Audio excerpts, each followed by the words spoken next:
wonder what happens when you mix hot lava and chicken.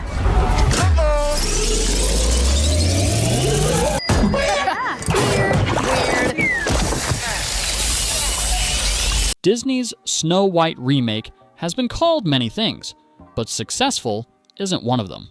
In fact, after dropping $250 million into this project, Disney's attempt to reimagine one of their most beloved princesses has, well, bombed hard. Meanwhile, a film that's basically about pushing blocks of dirt, yes, Minecraft, just casually outsold it at the box office. How did that happen? How did Snow White, a title with decades of cultural weight behind it, end up struggling to make a mark, while something as simple as Minecraft, of all things, Minecraft in the United States in one weekend made more money than Snow White has made globally after 3 weekends. took the world by storm? Let's dig into it. It's not just about Snow White's failure, it's a symptom of something much bigger going on in Hollywood. This whole situation highlights how studios like Disney, once the undisputed kings of storytelling, have lost their way, and how audiences are increasingly rejecting them for it. Now, this isn't the first time Disney's remakes have hit a sour note with audiences. We've seen the pattern unfold over the last few years. Disney, desperate to tap into nostalgia and make some easy cash, has taken to remaking classic animated films into live-action versions. The problem? It's not working. Take The Little Mermaid, for example. The movie had its moments, but never fully captured the magic of the original, and fans felt that absence. It wasn't just that the movie was updated, it was that it felt more like a politically charged statement than a genuine attempt to retell a classic.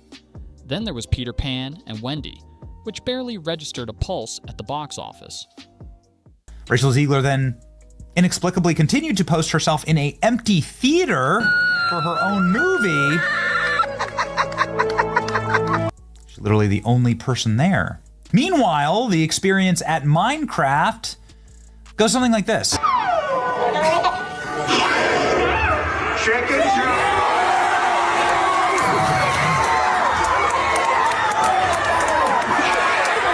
What happened to the adventures that made Peter Pan so unforgettable?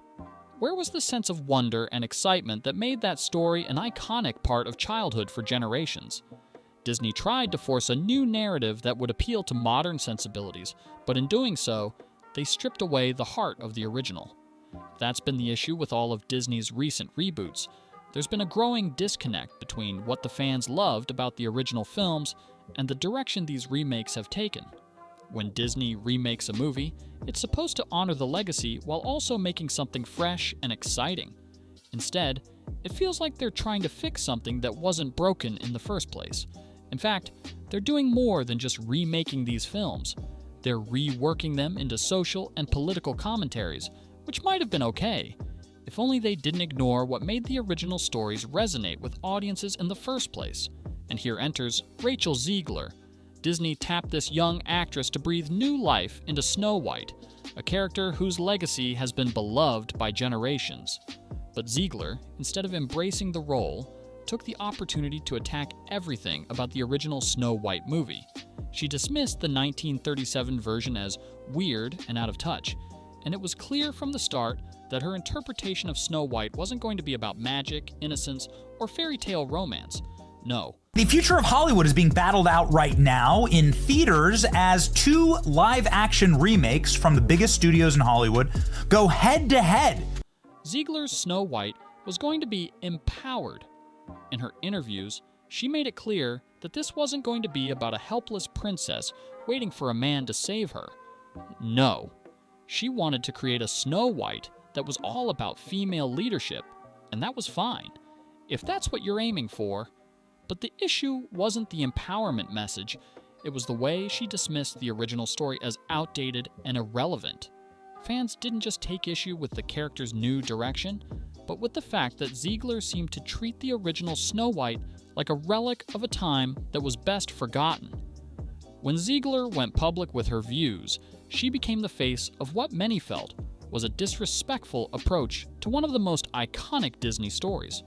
It wasn't just about casting a different actress, It was about changing everything for the sake of modernizing the tale, while leaving behind the charm that made Snow White the classic it was.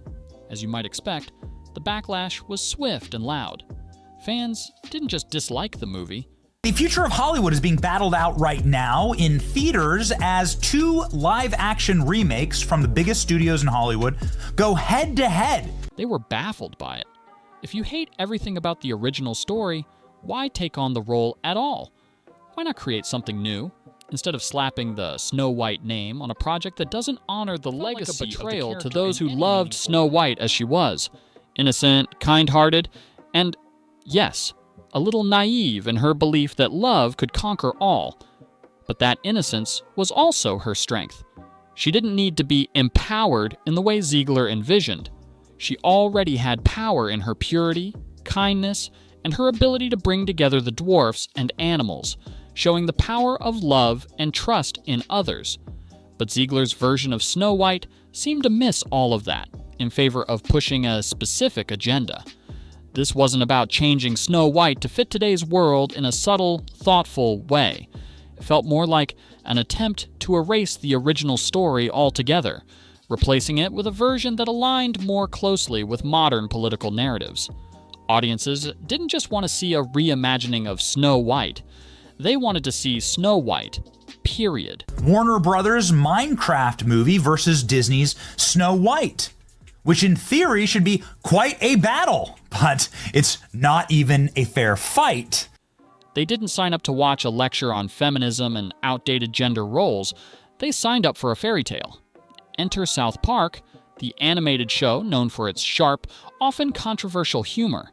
In a special titled Into the Pandiverse, they perfectly skewered Disney's new trend, mocking their attempts to reboot classic characters and stories with a woke twist. The episode highlighted how Hollywood was obsessed with checking boxes on diversity and modernizing stories, at the cost of authenticity and creativity. In the special, Cartman finds himself trapped in a world where every classic character has been replaced by a woman of color who openly criticizes men. This is where the satire hits hardest. While obviously exaggerated, it was impossible to ignore the parallels between the parody and the reality of what Disney was doing with Snow White and other reboots. The AI version of Kathleen Kennedy.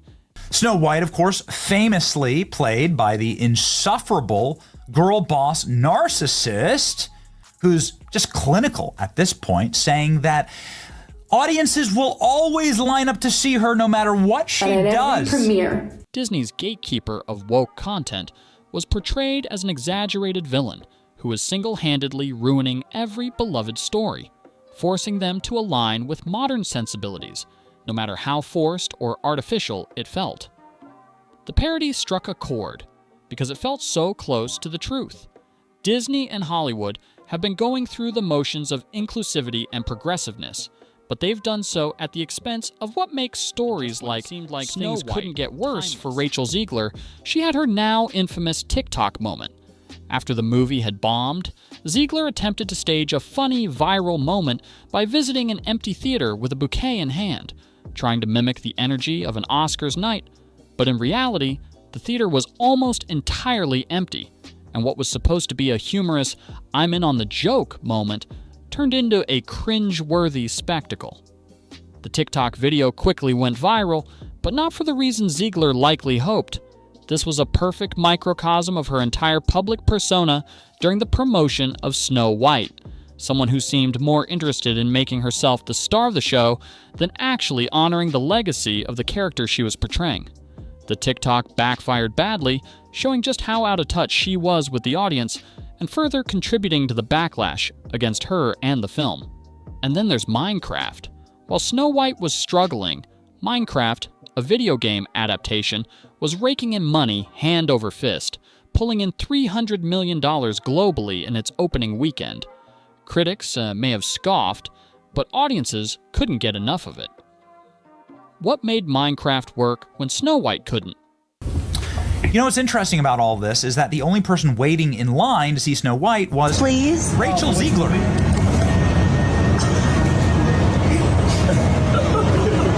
The answer is simple. Minecraft respected its fan base. It didn't try to rewrite itself into a political statement or lecture its audience on the right way to think. It gave fans what they wanted: an adventure, an escape, a fun time with great characters. It was self-aware without being condescending. The film respected the source material and delivered on what the audience was hoping for: a fun, enjoyable time at the movies. The failure of Snow White isn't just about a movie that didn't live up to expectations. It's a reflection of a larger issue in Hollywood today. Studios, including Disney, are so focused on pushing their own agendas and checking diversity boxes that they are forgetting the most important thing: storytelling. What Hollywood needs to understand is simple. Audiences don't want to be lectured. They want to be entertained. If Disney had stayed faithful to Snow White, made a few thoughtful updates, and shown some respect for the characters that audiences loved, they could have had a huge hit on their hands. Instead, they gave us a film that felt like an ideological statement masquerading as entertainment. And the result? A failure at the box office. Minecraft, on the other hand, did one thing right. It gave its fans exactly what they wanted. It didn't preach, it didn't lecture, it just entertained. And the audiences showed up in droves. If Hollywood could learn one lesson from this, it would be this: respect the story, respect the fans, and above all, respect what makes storytelling great. So what do you think?